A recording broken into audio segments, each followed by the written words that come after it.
And so, you know, when we first ran into this problem, the government, well, first of all, what the government did, they said, oh, could you go get us some of those little fish with the lights on it? I was like, yeah, sure, I'll go do that. And then I did that, and they go, you don't have a permit for those, do you? And they sent an officer to my door, and they tried to charge me for collecting fish without a scientific permit. But the second thing they did was they said, look, we're not going to believe any of this is a problem until we have made in BC science. And that's why I opened my home in Echo Bay to graduate students so that kids from Simon Fraser and UVic and Dalhousie and U of Alberta came. And, you know, you stick a couple of 25-year-olds on this problem, show them how to fish and all that, and, of course, they can go, you know, 24/7. And the thing we found, what the government said after we had found that they were lights at the farms, they said, oh, well, maybe the Broughton Archipelago is just a really lousy place. And so these guys then collected data all up and down the coast. And we've ended up publishing in the top journals of the world.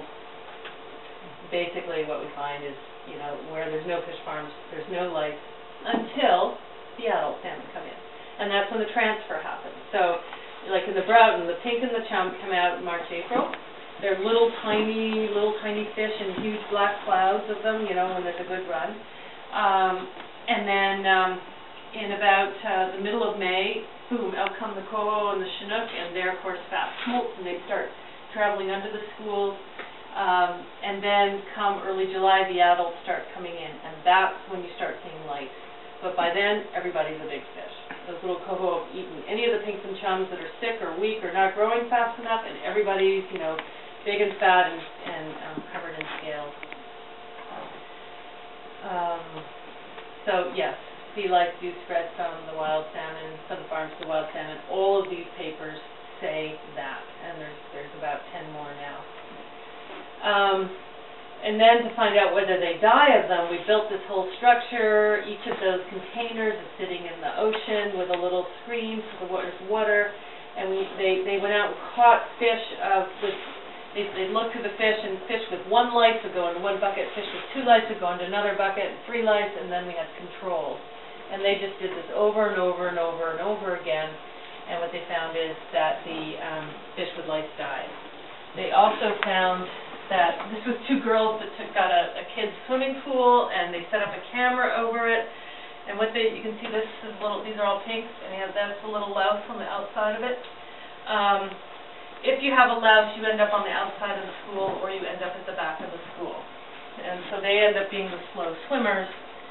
And I'll go into that. But this guy did an experiment. He had a fake blue heron on a stick, and he would feed. This is a whole tank here, and these are the fries, and this is just the lit up area, and in the middle he put food. And the fish learned to go to the middle for food.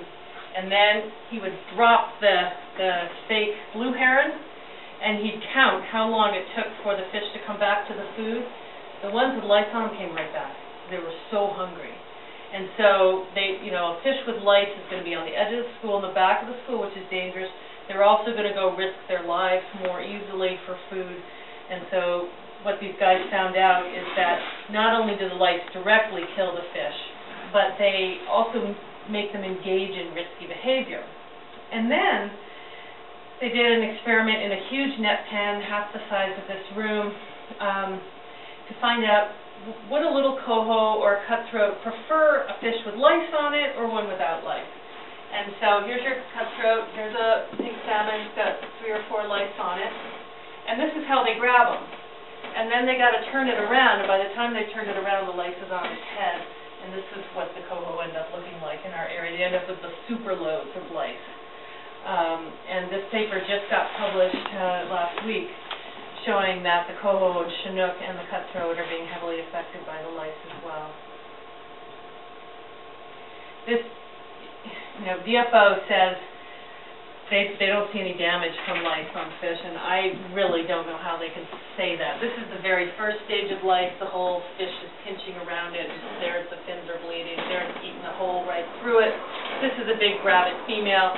You can just see she's eaten all the mucus away and into the skin, and these are her tracks. And this at this stage of life, they're actually tethered right there. And so this louse can flip around in this hole, but he can't get away from it, and they end up eating right into the flesh.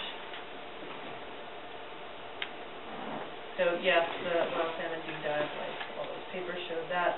And then just in terms of testing for population effect, they looked at data from all up and down the coast and looked at what size runs were historically every year. And I'm just going to go through these. This, obviously, you guys know what this is. A couple of really happy fishermen. This is the steelhead data for the Broughton Archipelagos. This is all our steelhead rivers. At the same time that the lice were eating the pink salmon to death, the steelhead crashed as well. I've only seen like 2 steelhead fry because they're pretty, or smoked, they're pretty hard to get. And I'm probably not fishing at the right time to get them, but they both had lice on them.